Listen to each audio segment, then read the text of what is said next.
One-foot-flipper. Hi, Paige here, the One Foot Flipper, and today we're going to talk about the insane Pokemon economy. Now you're going to say, Paige, what does that have to do with reselling? Well, it's reselling because a large percentage of the Pokemon economy is the secondary market. It's not when they first sell that pack or box at the store. It's when it gets opened up and those cards get sold individually. And I see people buying Pokemon cards and picking videos all the time. Now then, I often see those same people unload those same cards to their viewers on live sales, but we'll talk about that later. Now, if you're short on time, you don't have enough time to watch this entire video, I can give you the short version right here. Pikachu knows that you're stupid, and everyone loses if you ever open the pack. Now, this video is not meant to be about the first few sets of the game from 1999. Those don't tend to turn up at garage sales anymore. You got to go out and look for that stuff. You don't tend to stumble across it anymore. And hey, guess what? If you were a full-time Pokemon seller who knows every single expert thing that you're doing, then this video is probably not for you either, because you're going to be working all those exceptions and not working the general rules. For most of this video, I'm going to specifically be examining the current release, which is Journey Together, and I'm also going to be looking at Stellar Crown. That way we can look at the finances of a 3-week-old set and the finance of a slightly older set. I think it's 6 or 8 months old, whose prices have now stabilized. Alright, let's get into it. The main issue here. The main issue with Pokemon cards is that most of them are completely, totally, utterly worthless. Now, you see, Pokemon cards are not created equal. They have rarity slots. Each pack is going to have common and uncommon slots taking up most of the pack. Most Pokemon cards come in a 10-card pack with one extra card that is an energy card. Most people don't care about the energy cards. It's only the tiny amount who actually play the game that do. Then, in addition to those commons and uncommons, you have the rares, holo rares, reverse holos, double rares, ultra rares, illustration rares, special illustration rares, and hyper rares. Not all of these card slots exist in all sets, although all of those ones I mentioned do exist in current sets. Now, your commons and uncommons, and even the reverse holo versions of those cards, they're basically, essentially, universally worthless. Most sets won't even have a single reverse holo card in the set that cracks $1 in price. And it's pretty hard to sell cards that are worth less than $1, isn't it? Guess what? That worthlessness expands to rares and holo rares as well. Usually every single one of those in a set will be bulk. And I mean under $1 bulk. I don't even mean the under $2 or under $3 bulk that I tend to use as a bulk price. I'm talking under $1. Sometimes you'll get 1 or 2 cards, holo rares in the sets that'll crack $1, but that's often just temporarily at set release, and it'll go down later when Timmy trades all his cards back in after he opens that box because he wants to buy another box. And those above cards that I just mentioned, that's likely all you're going to find in that box of cards you buy at a garage sale or otherwise acquire. And guess what the bulk buy rate on those cards is? It's about a penny a card. Some places pay less. 1,000 cards in a long box is worth $10. All the value in Pokemon cards flows to the slots that don't even appear once per pack. And those cards do not tend to show up in loose boxes. They usually will have been, plucked out, put into a binder. And if a kid had them, most children's collections will have had any cards they had of value card sharked away by that one Eddie Haskell friend of theirs who knew everything they were doing and all the real values of the cards, and traded their friends, 4 shiny junk 1-cent cards for that $40 card that they actually had, and the kid thought that he came out good when he didn't. Your next slot up is the double rare slot. Now, you get one of these in every 6 packs, or if you buy a booster box, which is the only way, by the way, you should normally buy trading cards for various reasons, you'll get 6 of those in a booster box. Now, about 25% of double rares are even worth over $1. Median price on them seems to be about 90 cents from the 2 sets I looked at in depth and just taking a quick peek at some other sets. The most valuable one in Journey Together is worth $6.48, which is temporary. It's going to tank. And the most valuable one in Stellar Crown is $2.85.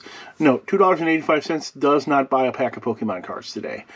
Not even close, actually. I think most of them are like $5 now. Now you've got your ultra rare slot. That shows up once in 16 packs in the sets that have them. All the latest ones do. Very few of those cards even crack $10 in value, with the most valuable ones in the sets I specifically looked at in this study being worth less than $10, and the median being $2.99 in Journey Together, or $2.12 in Stellar Crown. Yep, you actually beat all the odds. You get that 1 in 16 pack hit, and it will not buy you a soda at Burger King anymore. I was there yesterday. The soda was $2.99 plus tax, and you don't get tax when you sell a Pokemon card, do you? All right, next up is your illustration rare. You know what the pull rate of an illustration rare is? 1 in 86 packs. It's about $400-something worth of packs or boxes you got to buy to get one of those. Yeah, multiple booster boxes to get one card in that slot. Now, like all Pokemon cards, the value of these is going to be heavily dependent on the character on the card. Now, in Journey Together, the current set, their illustration rares do not include any super popular Pokemon, which is why the most valuable one is Articuno at $23, because at least that was one of the original Pokemon from the original game, or one of the original 151, I believe it is, and that card has a median, and the median value of the illustration rares, 1 and 2.5 booster boxes, is $6.80. While Stellar Crown has Bulbasaur at $59, because Bulbasaur is one of the favorite Pokemon, because it was one of those starter Pokemon you could have in the first video game. But the median price in Stellar Crown is even worse at $5.43. Yep, you just spent $500 opening Pokemon cards, and your best card still can't buy you a value meal at Wendy's. Now, the special illustration rare slot is where the money starts going, which is actually insane. It has a 1 in 87 pack pull rate, which is essentially equal to that of the 1 in 86 in the illustration rare. But there's a much shorter list of special illustration cards in each set, which means that each one is actually about twice as common, 2 to 3 times as common as the illustration rare cards are. However, Pokemon buyers buy based off pretty pictures and the perception of value. So this rarer slot, in which all the slots are more common than the slot below it, is where the money flows. In Journey Together, you have Lily's Clefairy at $157. Still not enough to buy that $200 booster box, though, is it? And a median price on that slot is $75. While Stellar Crown has Terrapagos at all of $49 as the high value one, and the median value of that slot being only $25. Now you've got your hyper rare slot. It shows up once in 51 packs. I kind of got this one stuck in the wrong order here, don't I? In recent sets, there have only been 3 possible hyper rares, which are making them more common than the normal illustration rares are. In Journey Together, the card Ends Zoark EX tops that chart at $32, and the average value of the slot is $22. I did average for these because there's only 3 cards possible in the slot, so median doesn't have a lot of meaning. While in Stellar Crown, all 3 of the hyper rares are all clustered together in value right around $13 plus or minus a buck. Now, in all cases here, the high-value slots are also a case of catching the falling knife, as every card in those slots tanks in value from the day the set comes out, usually continuing to lose value for years before stabilizing or actually going up in value. Like, look at this chart here of Lily's Clefairy and see how it's gone down by over 50% in, 6 weeks? Or this other one, huge loss. And that's the case of almost every card of value in Pokemon. It's going to tank for a really long time before it stabilizes. And then maybe someday, someday, the one you gave away will be the only one you're wishing for, maybe then it'll go back up in value. All right.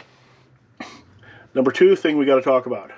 Don't ever open that box. There's a concept in the card world known as expected value, or EV. What that basically means is, what is the value of cards I could expect to get if I open this pack or box? Things like Magic the Gathering, if you're opening a currently available set, tend to have an expected value of roughly 80 to 110% of the cost of the box. The value being close to or over 100% is a situation that tends to only happen at set release, or if suddenly something happens and a common card in the set jumps to $3 or $4. But that will naturally quickly fall as more boxes are instantly opened, and thus more cards will be brought to market and the values will go back to the norm in things.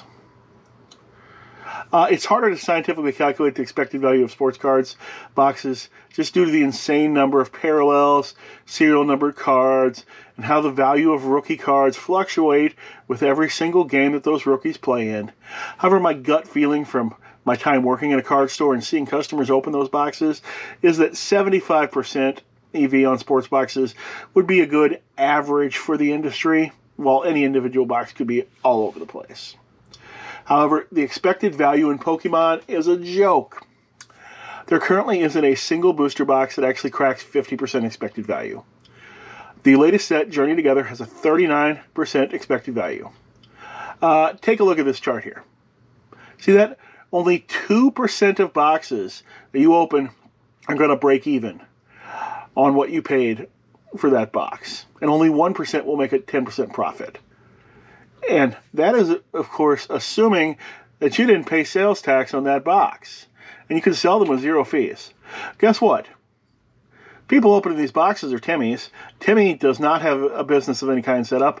Timmy is not set up as a reseller. Timmy does not have a sales tax number, so he can buy these boxes without paying sales tax. And he's not selling them without fees either. I'm not even selling them without fees. So,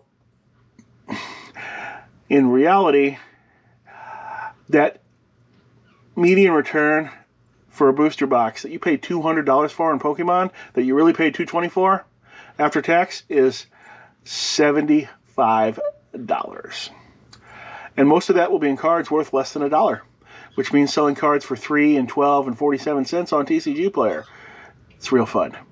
You can get those 47-cent cards for free. It's still not worth your time to sell them one at a time on TCG Player.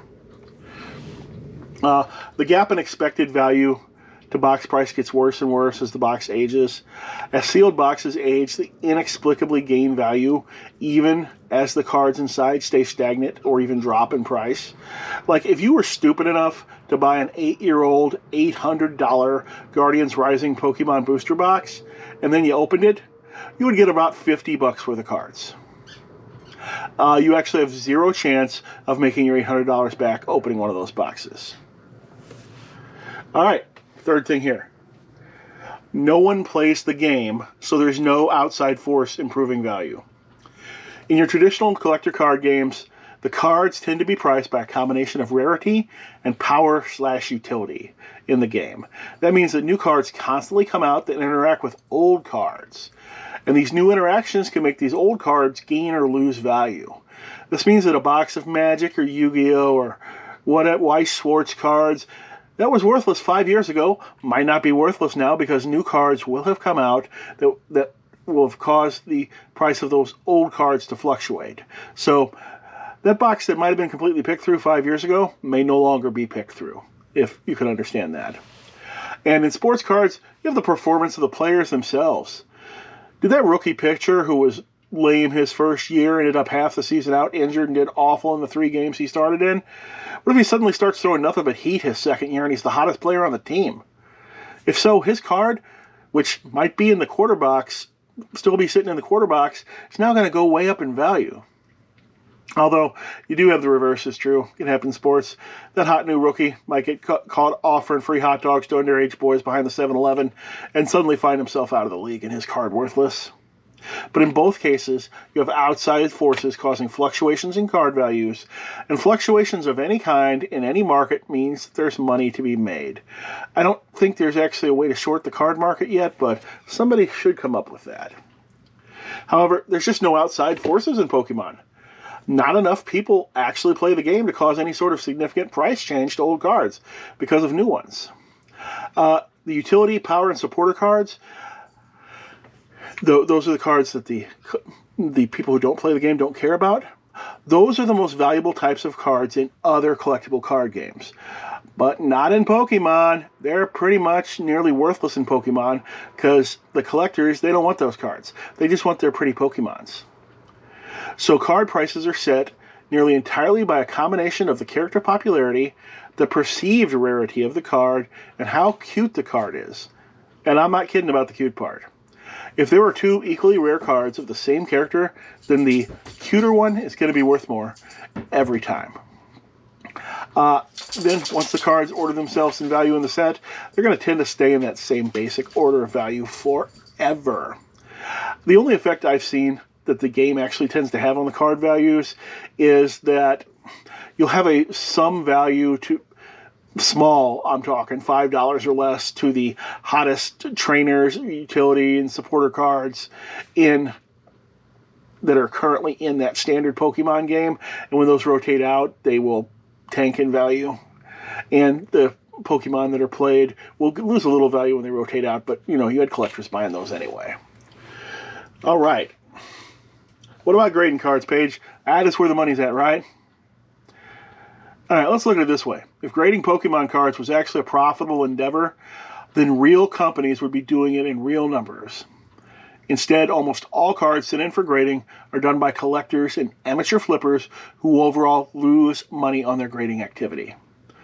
Most just don't understand that not even most pack fresh cards will get a 10 or a 9. I've seen customer cards that appeared flawless to me get sent off for grading and come back a 7. And I've seen cards that, they weren't flawless. They were ones that I would buy and sell at full value and not consider them to have any condition issues. And I've seen those cards come back with a 5 or a 6.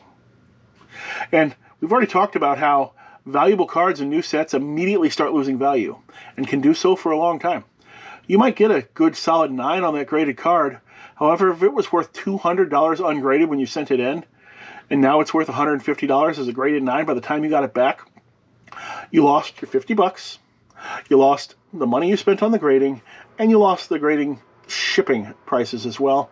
Not sure if you pay sales tax on grading because I'm not dumb enough to grade cards, but if you do, you lost that too. I know multiple card store owners and managers and workers in card stores, and I don't know any of them who send their own Pokemon cards in for grading at all. But Paige, the cards are a good investment, right? I don't know if I can really say that's true anymore. It might have been at one time, but your gold standard singles like your base set and shadowless Charizards, they're flat to down over the past 4 to 5 years. And this is a time period in which you could have literally invested almost anything else and had incredible gains. Real estate, stock market, could have just stuck it in the bank and got the interest. Any of those things would have been better than holding a shadowless Charizard. Collectibles in general are not a great investment category, as most in it don't set themselves up for a business in the first place. They tend to pay sales tax on the initial item, and then you're always looking at 15% online fees to get full value out of any collectible. So you're down 25% the minute you take that item home. Matter of fact, if you're going to invest in collectibles, I think you don't pick a favorite that you want to be invested in. Buy the deals when you find them. Period. If you pick a favorite, you're looking at that instant loss. Instead, buy the deals where you find them, so instead you start up instead of starting down. Now, buying and holding sealed boxes of gaming cards like Magic and Pokemon, that used to have incredible returns that were beating the stock market for years. However, about 8 or 9 years ago, my buddy Creepy Rudy over at Alpha Investments, he made that form of investing incredibly popular. And very few CCG items that have come out since he started his channel have beaten the stock market. Now, Pokemon overall has outperformed Magic in sealed boxes during this time period, but I'm attributing that mostly to Pokemon investors being much later to the party than Magic ones were. Rudy himself, he's done incredibly well, though, because he's got that YouTube money coming in, which isn't bad. You know, having 300,000, 400,000 subscribers and daily videos, you know, that brings in some money. But what really makes him the money is his Patreon program, in which basically he sells card boxes. You can get between 1 to 6 boxes a month, 1 order per month total, and he sells them at near break-even points to his Patreon members. Doesn't seem like a great business model, and it's break-even point for him, by the way, and he's getting it from distributors, so it's definitely cheaper than anybody's getting from a store, and he's in Florida, no sales tax. It doesn't seem like that great of a business model until you realize there's probably 10,000 people paying him $15 a month for that membership, and most of them don't order in any given month. I have friends who are members of his Patreon.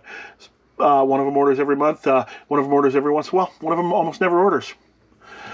So he's not even... And in any case, he can certainly afford the couple of employees it would take to ship out, 5,000 orders a month? What's that per day? Not even 200? Yeah, that's 2 employees. Pokemon also suffers from the fact that there are signs that the original generation of Pokemon fans might be aging out of their fandom. This is a franchise aimed at 10-year-olds. And the original Pokemon fans are just starting to turn 40 now. And I'm telling you, if I go in the card store, I don't see many of that age group involved in playing or collecting. If I see a 40-year-old guy or 35-year-old guy there, he's not playing Pokemon. He's not buying his own Pokemon cards. He's there with his kid. And that might be one of the reasons why prices have been flat on high-end Pokemon for years now. Really, Pokemon fandom and collecting is largely driven by children, whose interest tends to be on the latest stuff. Even incredibly rare things like store displays lose value over time. I have quite a few store displays. A lot of these things they only made like 400 or 500 of because, they only go to the big, licensed, registered Pokemon Center stores, and that's it. One would think things like this would increase in value over time, as a bunch of them are just going to get dumpstered or ruined in the stores. The ones that don't will tend to vanish in high-end collections, or they can get destroyed in accidents. I mean, these things are just made out of cardboard. But nope, the easiest time to sell a store display item, and for the most money, is when the set is current.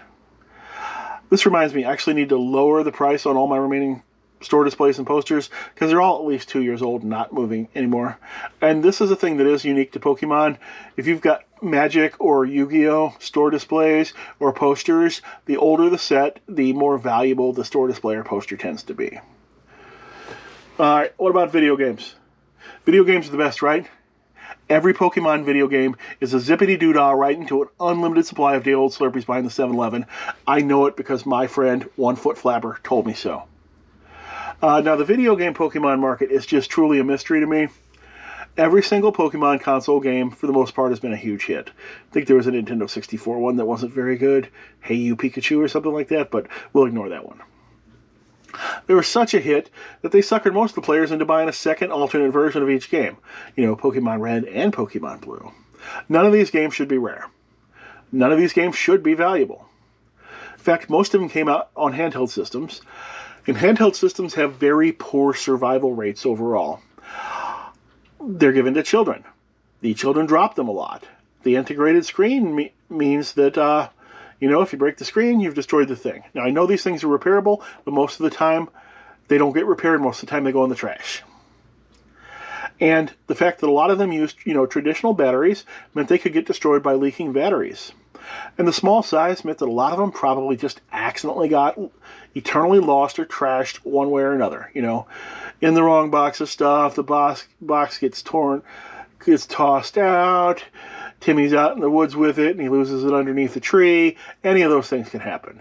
This is why, those handheld consoles have such a low survival rate compared to, say, like a Sega Genesis. So there should be more copies of each handheld Pokemon cartridge floating around out there than there are consoles left that can play them. But for some reason, not only do they all hold value, they hold so much value that they make fakes of them. The only reason I can think of this is that either retro game retailers and resellers are hoarding these games in massive numbers, or that Pokemon collectors who don't own the consoles are buying them. It's probably both. In any case, yep, I would still pick up any Pokemon cards I saw. Best to learn to tell the fakes, though. Because well, you don't want to be selling the fakes in general, but if you want to play it yourself, you're not hurting yourself, I guess, are you? Pikachu is crying because the Pokemon secondary economy is largely based on tricking people into paying real money for worthless cards. And there's just so many ways that this is done. You ever been in the dollar store and seen those 3-pack Pokemon packs for $1? There's 3 worthless cards in each one of those. Or vending machine that pops out Pokemon cards. Same thing. You'll get 3 worthless cards there for $1 as well. Go to eBay. You'll find thousands of listings for various Pokemon bulk lots and instant collections and repacks and very other things of worthless cards listed for big money, and some of them are promoted to insane rates, since selling $1's worth of cards for $50 is still a huge profit even if you promote it at 40%.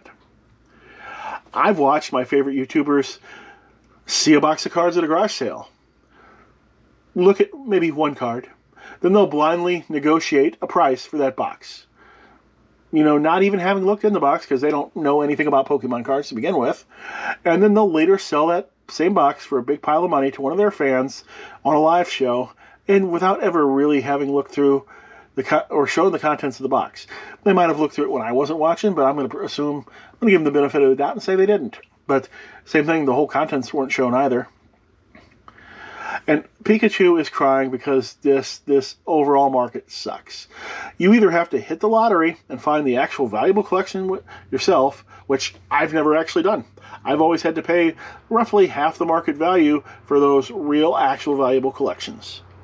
Bought a lot of bulk, and you can churn bulk into money. It's just very time-consuming and not really worth it, especially if you got 2 legs.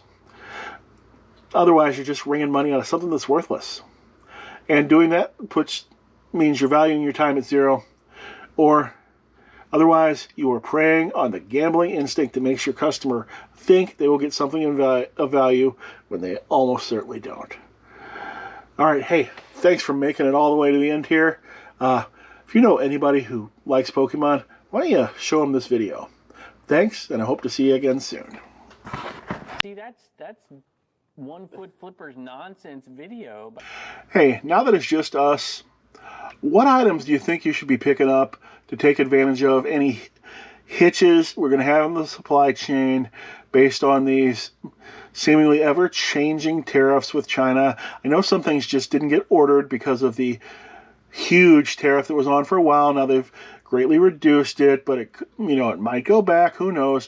What things are you personally picking up? I'd love to hear it. Post it in the comments.